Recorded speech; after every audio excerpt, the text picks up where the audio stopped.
마가복음 6장 45절에서 52절입니다. 자, 우리 같이 한 목소리로 읽겠습니다.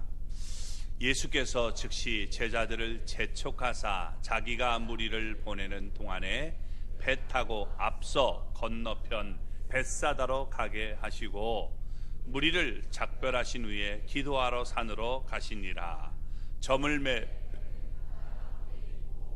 예수께서는 홀로 물에 무태 계시다가 바람이 거스리심으로 제자들이 힘겹게 노젓는 것을 보시고 밤 사경쯤에 바다 위로 걸어서 그들에게 오사 지나가려고 하시매 제자들이 그가 바다 위로 걸어오심을 보고 유령인가 하여 소리 지르니 그들이 다 예수를 보고 놀람이라. 이에 예수께서 곧 그들에게 말씀하여 이르시되 안심하라 내니 두려워하지 말라 하시고 배에 올라 그들에게 가시니 바람이 그치는지라. 제자들이 마음에 심히 놀라니 이는 그들이 그 떡 떼시던 일을 깨닫지 못하고 도리어 그 마음이 둔하여 졌음이로라. 아멘. 할렐루야. 하나님의 은혜와 복이 오늘도 주님 앞에 나온 우리 사랑하는 성도 여러분 삶 속에 가정 속에 늘 함께 하시기를 주님의 이름으로 축원합니다.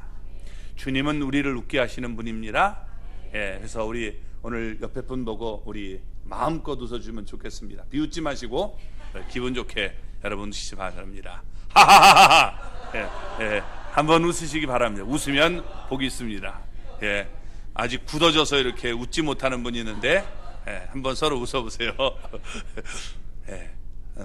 웃으면 복이 옵니다. 아멘. 우리 마가복음 6장과 병행되는 구절이 말씀이 요한복음 6장에도 나타나고 있는데 예수님은 오병이어로 남자 반 5,000명을 먹이셨습니다. 사람들은 이 일로 예수님을 임금으로 삼고자 했습니다. 오병이어의 이적을 일으킨 다음 날 사람들이 예수님께 몰려 나왔습니다. 예수님이 주시는 떡으로 다시 배부르기를 원해서 나온 것입니다. 그런데 더 이상 예수님은 떡을 주지 않고 그 대신 생명의 떡을 사모하라고 말씀을 하십니다. 자, 사람들은 육신이 배부르기를 원했지만 예수님께서 배불리 먹여주시지 않자 그들의 마음은 더 이상 예수님께 끌리지 않았습니다. 에이, 별거 없네 이렇게 생각하는 거죠. 또 예수님께서 그들이 지금 왕으로 삼으려고 하는 것을 다 알고 있었는데 예수님께서 왕이 되려는 마음이 전혀 없으니까 사람들은 예수님에게서 떠나가는 모습을 보여줍니다. 이렇게 떠나가는 모습을 보면서 예수님은 그를 따르는 제자들에게 이렇게 말씀하십니다. 너희도 가려느냐? 너희도 가려느냐? 라고 말씀합니다. 그러자 베드로가 주여 영생의 말씀이 주께 있사오니 우리가 누구에게로 가오리까? 라고 말씀을 합니다. 예수님이 행한 오병이어의 이적을 똑같이 경험했지만 많은 사람들이 예수님을 떠나가게 되었다는 것입니다. 단지 예수님의 제자들만 영생을 이해하고 예수님이 그들에게 영생을 주기 위해 이 세상에 오셨다는 사실을 믿고 있었습니다. 자, 그러면 왜 이런 차이가 생겨나게 될까요? 예수님의 제자들도 마음이 둔해서 예수님이 지금 떡을 떼는 일을 깨닫지 못했습니다. 그렇지만 오늘 본문의 사건을 경험하면서 그들의 신앙이 달라지게 됐다는 겁니다. 그래서 여러분 우리가 이론적으로 알고 있는 것도 중요하지만 그러나 여러분 체험적인 신앙이 우리 인생을 바꾸게 되는 거예요. 그래서 여러분 머리로만 알지 말고 주님의 살아계심을 직접 체험하고 변화되지 않는 믿음의 사람들이 될 수 있기를 주님의 이름으로 축원합니다. 자, 45절과 46절을 읽어볼까요? 예수께서 즉시 제자들을 재촉하사 자기가 무리를 보내는 동안에 배 타고 앞서 건너편 벳사다로 가게 하시고. 자, 예수님께서 왜 무리를 이렇게 보내시는지 본문에는 설명이 나오지 않습니다. 그런데 요한복음 보면 이것을 설명하고 있다는 겁니다. 요한복음 6장 15절을 보면 그러므로 예수께서 그들이 와서 자기를 억지로 붙들어 임금으로 삼으려는 줄 아시고 다시 혼자 산으로 떠나가시니라 라고 말씀합니다. 예수님은 이 세상에 임금이 되게 오신 것이 아닙니다. 십자가에 달려 죽으심으로 그의 백성들을 죄에서 구원하기 위해 오셨습니다.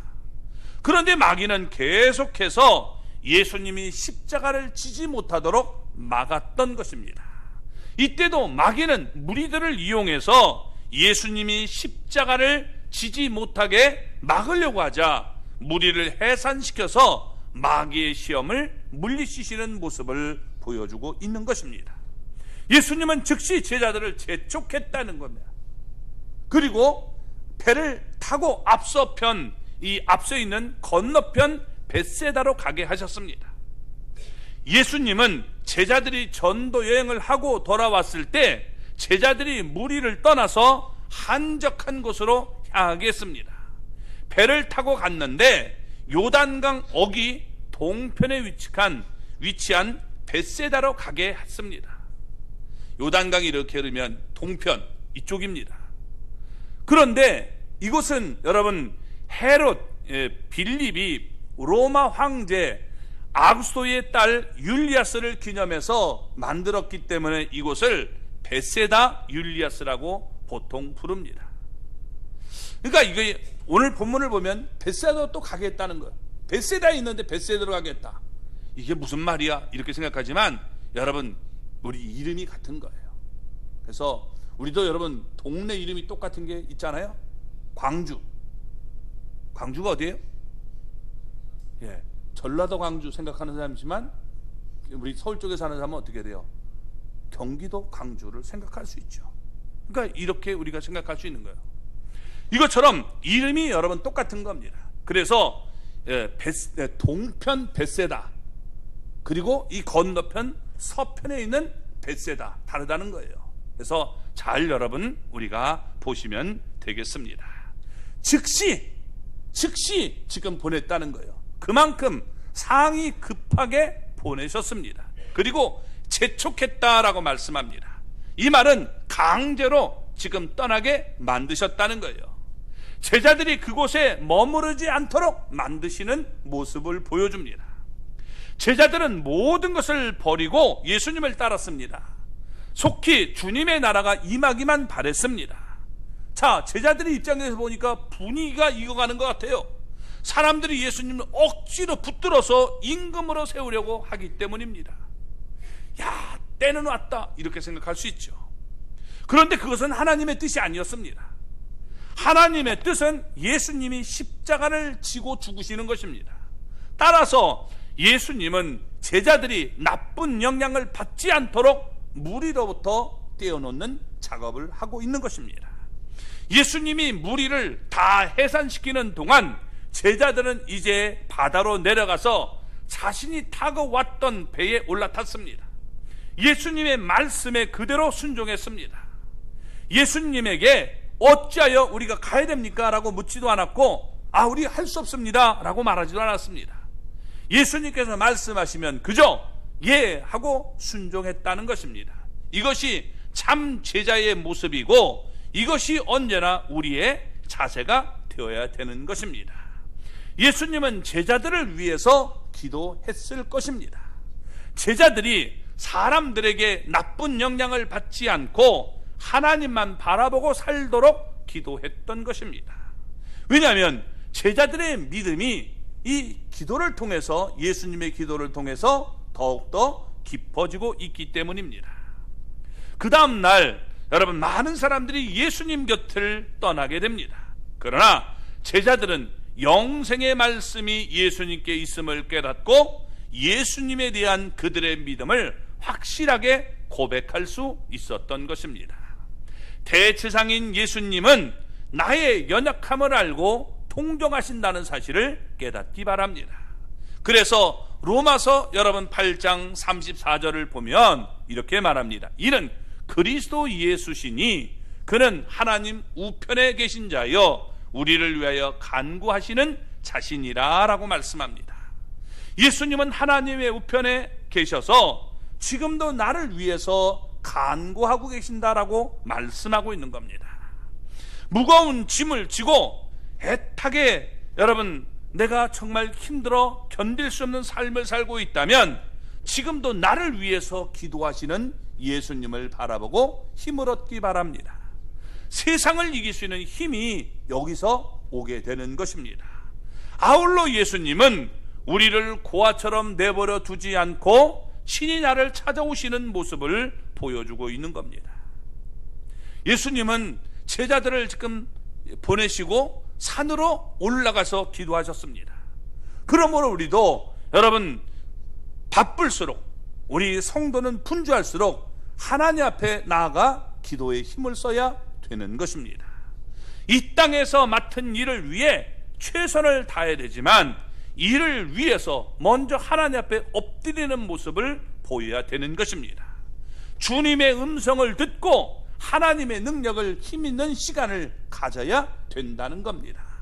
이런 시간을 갖지 않으면 하나님의 뜻 대신에 여러분 인간의 욕심을 따르게 되고 계획을 따르게 되는 거예요. 그래서 그 길이 좋은 길처럼 보이지만 결국에는 사망에 이르는 길이 될 수 있음을 깨달아야 되는 것입니다.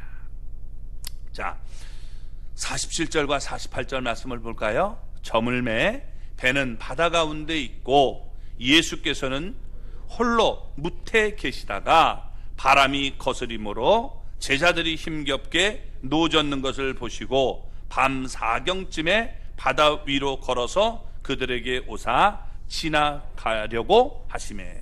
아멘. 날이 저물었다라고 말합니다. 자, 그래서 날이 저물어서 제자들은 배를 타고 벳세다로 출발을 했습니다. 자, 이 벳세다를 출발했죠. 이 벳세다는 어디냐? 아까 얘기했던 것처럼 벳세다 율리아스를 출발한 겁니다. 다시 말하면 이 갈릴리 동편으로부터 출발을 했습니다. 오늘 본문을 보면 여러분 어떻게 돼요? 갈릴리 바다 이제 서편에 있는 또 다른 벳세다를 향하여 가고 있었던 겁니다. 그러니까 이쪽에서 이렇게 내려오면 되는 겁니다. 서로 간에 이 거리가 그다지 멀지 않습니다. 해변을 따라가면 금방 도착할 수 있는 그런 거리입니다. 그런데 본문을 보면 그들이 탄 배가 바다 가운데 있었음을 알 수 있습니다. 여러분 마태복음 14장 24절을 보면 이렇게 말씀합니다. 같이 읽어볼까요? 배가 이미 육지에서 수리나 떠나서 바람이 거스림으로 물결로 말미암아 고난을 당하더라. 아멘. 즉 그들이 예상했던 이 항로에서 완전히 벗어나게 됐다는 거예요. 배를 타고 이쪽에서 이렇게 오면 돼요. 그런데 배가 이렇게 와야 되는데 이쪽에서 이쪽에서 지금 서풍이 부니까 여러분 어떻게 배가 이쪽으로 오지 못하고 밀려가는 거죠. 그래서 이 바다 가운데로 들어가게 됐다는 거예요. 바람이 거스림으로 역풍을 만났음을 보여주고 있는 거죠. 이때의 역풍은 큰 바람이었고 또 큰 파도도 일어났음을 요한복음 6장 18절에서 말씀해주고 있습니다. 그래서 그들의 탄 배가 여러분 바다 가운데로 밀려나게 되었다라고 말씀하고 있는 겁니다. 우리가 여기서 기억할 수 있는 건요, 아무리 주님의 말씀에 순종해도 역풍이 불어올 수 있다는 거예요. 이 역풍은 우리를 죽이려고 하는 게 아니에요. 하나님만 더 바라보고 의지하도록 만드는 역풍임을 깨닫기 바랍니다. 바람과 물결로 인해서 제자들이 힘들어하는 동안 주님은 육지에 있었습니다. 예수님은 산에서 그들을 위해 기도하면서 보살피고 있었던 것입니다. 아무리 거센 바람과 흉흉한 물결이라도 결코 그들을 해칠 수 없음을 깨닫기 바랍니다. 바람이 거스림으로 돛을 달 수가 없어요. 바람이 이쪽에서 막 부는데 돛을 달고 갈 수가 없잖아요. 그러니까 제자들은 돛을 내리고 노를 젓습니다. 큰 바람과 밀려오는 파도 때문에 노젓기가 너무도 힘이 들었던 것입니다. 그러나 그들은 예수님이 말씀하신 곳으로 가기 위해서 계속해서 힘겹게 노를 젓고 있었습니다. 그런데 예수님은 그들이 힘겹게 노젓는 것을 보셨습니다. 어떻게 보셨을까요? 예수님은 높은 산에 있고 그리고 제자들은 낮은 바다 가운데 있었기 때문에 그들을 보셨나요? 그렇게 생각할 수 있지만 아닙니다. 왜냐하면 때는 밤, 여러분, 사경이라고 말씀합니다. 이 사경이 뭐냐? 여러분, 로마 사람들은 낮과 밤으로 이렇게 우리가 사경씩 나눴어요. 그래서 이게 볼 수 있는데 3시간씩 끄는 겁니다. 그래서 6시로부터 밤 6시로부터 시작하면 9시까지가 1경, 12시까지가 2경, 3시까지가 3경, 6시까지가 4경이 되는 거예요. 그래서 이런 식으로 이렇게 쭉 나누게 되는 거죠. 자, 생각해 보세요. 지금 4경이면 새벽 3시부터 6시 사이입니다. 그러니까 여러분, 이 깜깜할 때예요. 굉장히 깜깜할 때입니다. 지금 여러분 생각해 보세요. 한 4시, 5시 이때 되면 여러분 어떻게 돼요? 깜깜하죠. 그것도 술이나 떨어져 있다라고 말씀합니다. 그러니까 여러분, 이게 지금 예수님께서 육신의 눈으로 본 것이 아닙니다. 예수님은 전지전능하신 하나님이기 때문에 어디서든지 무엇이든지 다 볼 수 있는 그런 모습을 성경은 설명하고 있는 겁니다. 시편 139편 12절의 말씀을 보면 주에게서는 흑암이 숨기지 못하며 밤이 낮과 같이 비추이나니 주에게는 흑암과 빛이 같음이니라 라고 말씀합니다. 주님이 보실 때는 밤이나 낮 똑같다는 거예요. 그래서 여러분, 그게 문제가 되지 않습니다. 우리는 밤이면 볼 수가 없지만 예수님에게는 그것이 문제가 되지 않는 것을 보고 있다는 겁니다. 내가 무엇을 필요로 하고 있는지 주님은 다 알고 계시는 거예요. 제자들이 지금 너무도 힘들어하는 모습을 보고 계셔요. 그래서 여러분, 예수님은 제자들 곁으로 다가오시게 되는 겁니다. 그런데 예수님께서 여러분, 깜깜한 밤중에 얘들아 어디에 있니? 어디에 있느니? 이렇게 여러분 말하지 않았다는 겁니다. 예수님은 제자들을 찾느라고 어두운 바다 위를 헤매지도 않고 그들이 지금 있는 곳을 정확하게, 이게 뭐 위치 추적기도 없는데 여러분 어떻게 정확하게, 또 위치 추적기도 바다 위인데 이거 어떻게 갈 수 있겠습니까? 근데 정확하게 알고 찾아오셨다는 겁니다. 바람과 물결에 조금도 지장을 받지 않고 신속하게 제자들이 있는 곳으로 오신 것입니다. 48절 여러분 하반절을 보면 이렇게 말씀하죠. 지나가려고 하심에, 이 지나가려 하셨다는 말은 파렐코마이라고 하는데, 파라 곁으로, 그 다음에 에르코마이 가다는 말이에요. 여러분 곁으로 접근했다, 곁으로 왔다는 얘기예요. 그러니까 제자들의 눈에는 신속하게 쫙 오니까 예수님이 샥 지나치는 것처럼 보인 것입니다. 그만큼 신속하게 그들 곁으로 오신 것입니다. 바다는 예수님에 의해서 창조됐습니다. 아멘. 바다를 누가 만들었어요? 예, 하나님이. 예수님이 하나님이니까 바로 바다도 만드셨습니다. 그렇기 때문에 바다 위 그곳을 길로 삼아서 걸어오심을 보여주고 있는 겁니다. 삶에 여러분 풍랑이 일어나고 있습니까?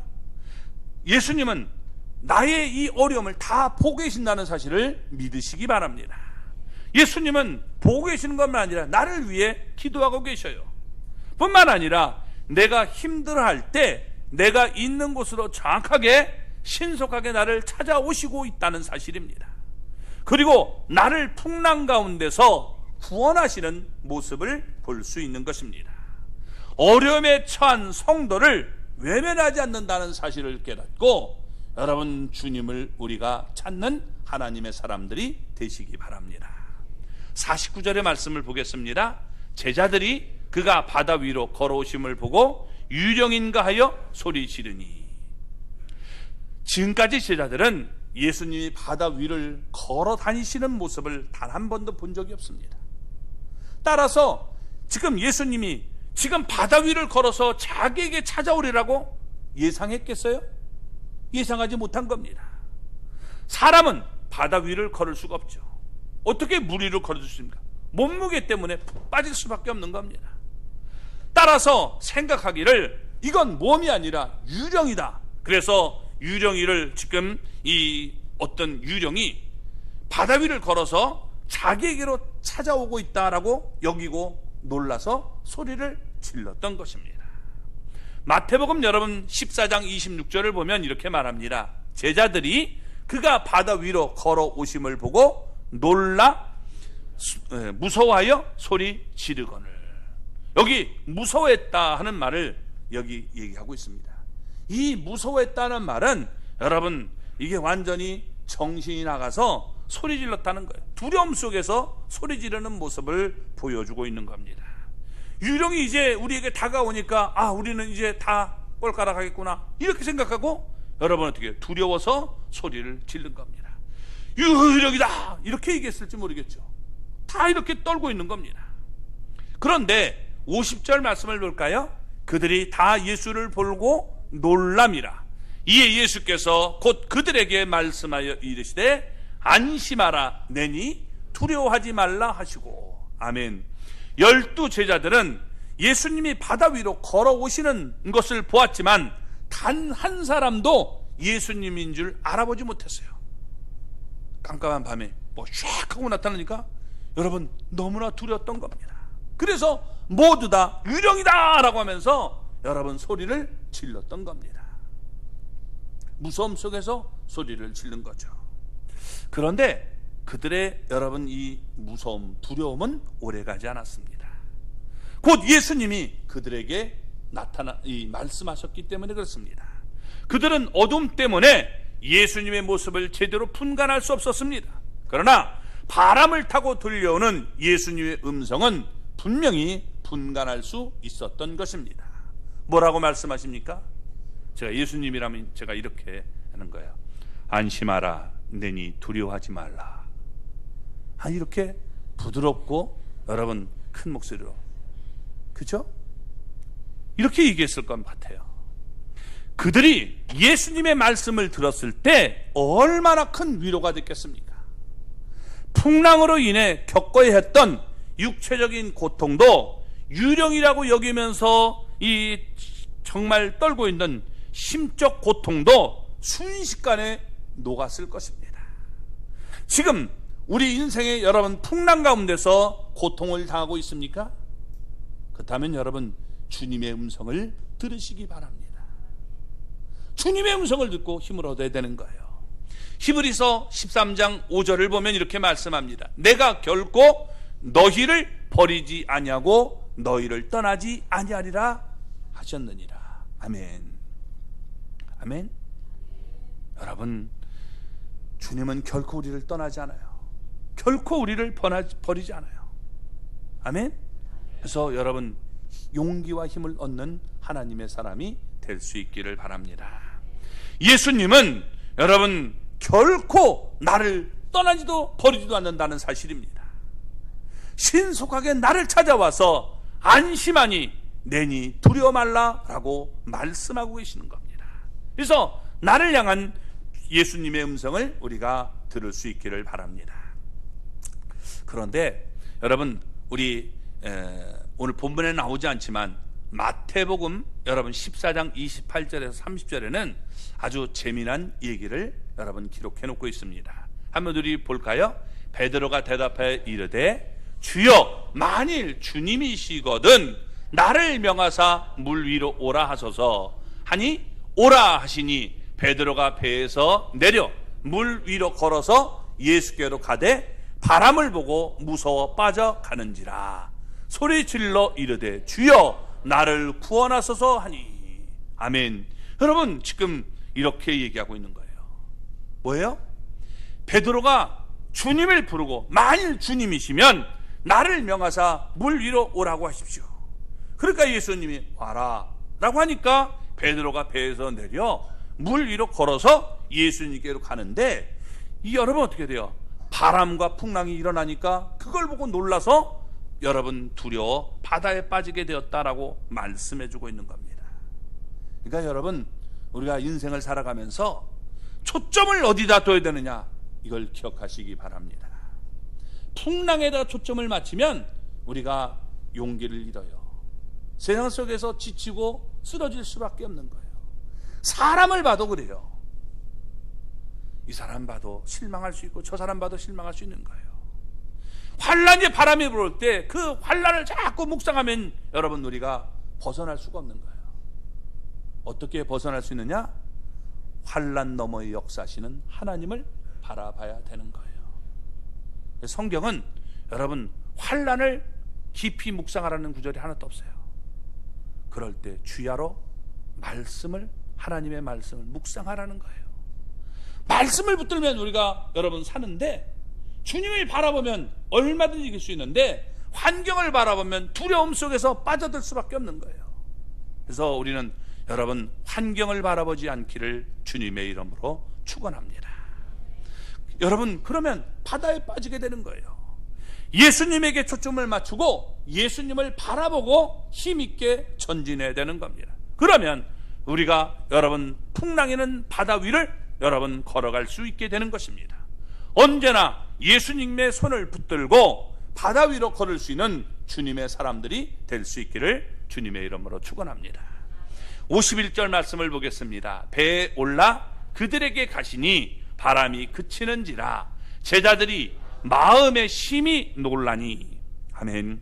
예수님은 제자들을 위해 기도했고 또 고통당할 때 찾아오셨습니다.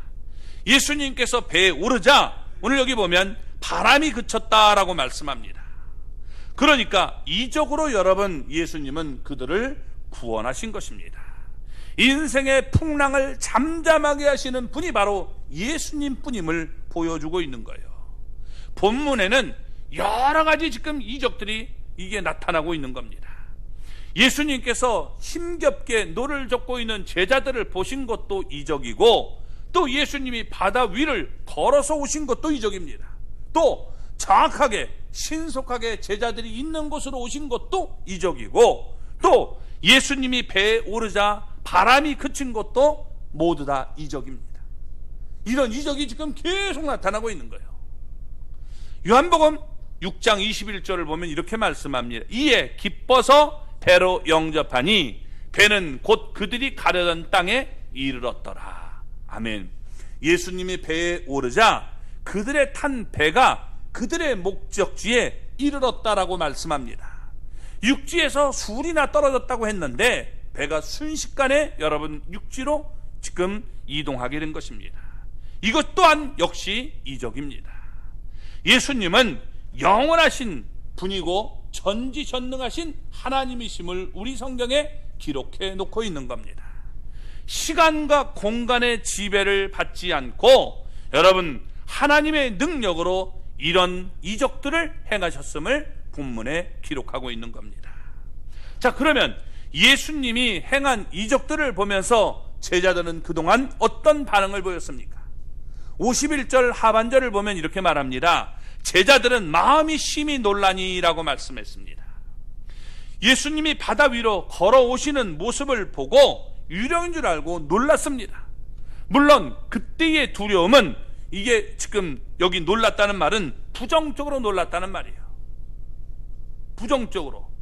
이게 여러분 이게 타라소라고 하는데 함께 뒤흔들다, 불안하게 된다 이런 얘기입니다. 불안해서 지금 이게 막 다 함께 휘둘리는 거예요.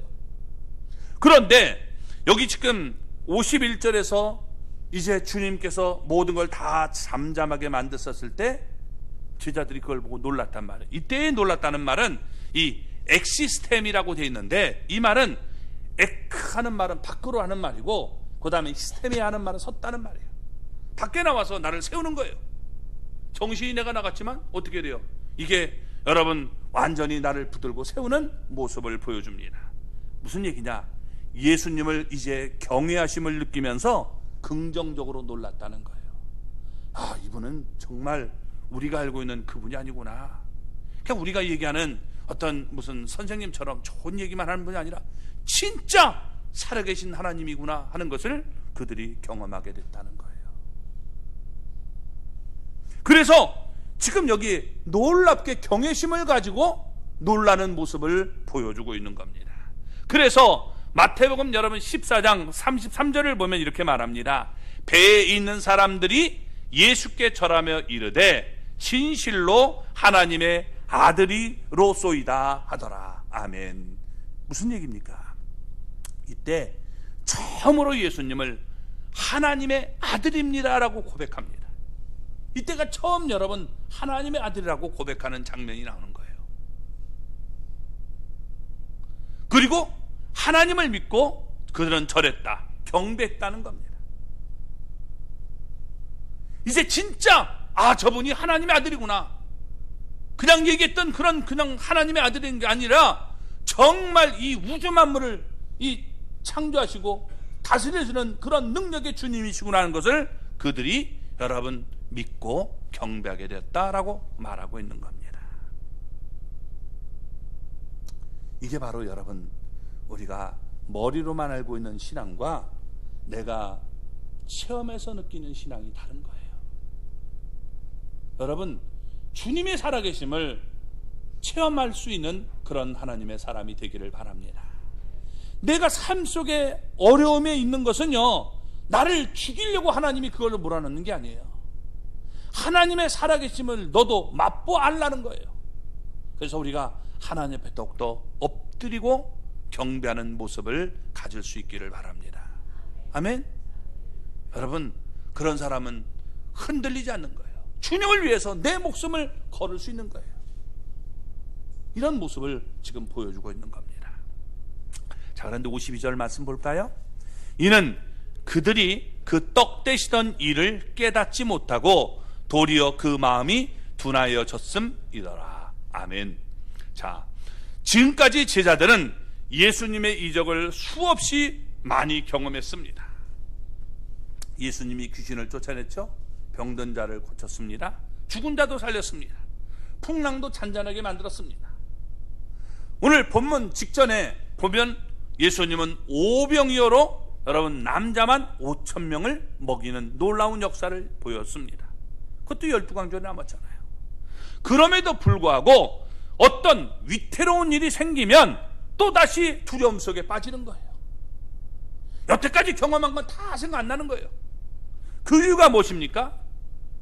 오늘 본문이 보여주고 있는 것은 그들의 마음이 둔하여졌기 때문이다 라고 말하고 있는 거예요. 마음이 둔하다는 거예요. 영적으로 무지한 상태에 있음을 보여주고 있는 겁니다.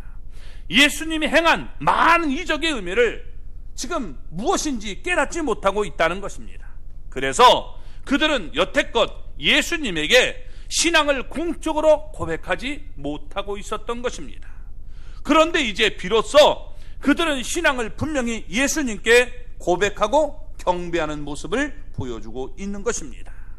그들은 예수님을 이제 진짜 하나님으로 믿기 시작한 것입니다. 깊은 은혜의 세계로 나아가려면 여러분 먼저 영적인 눈이 열려야 되는 거예요.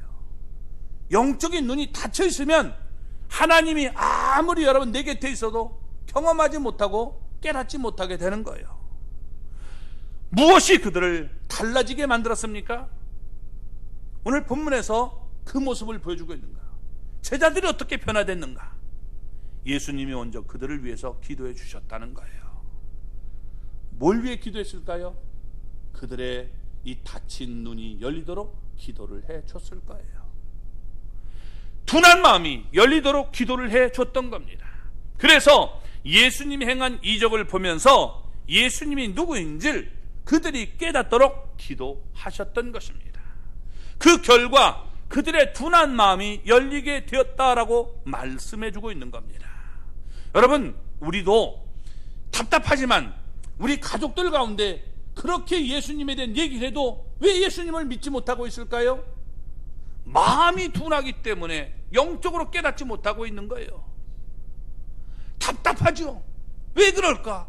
나는 믿어지는데 왜 안 믿어질까? 영적으로 둔하기 때문에 그런 거예요.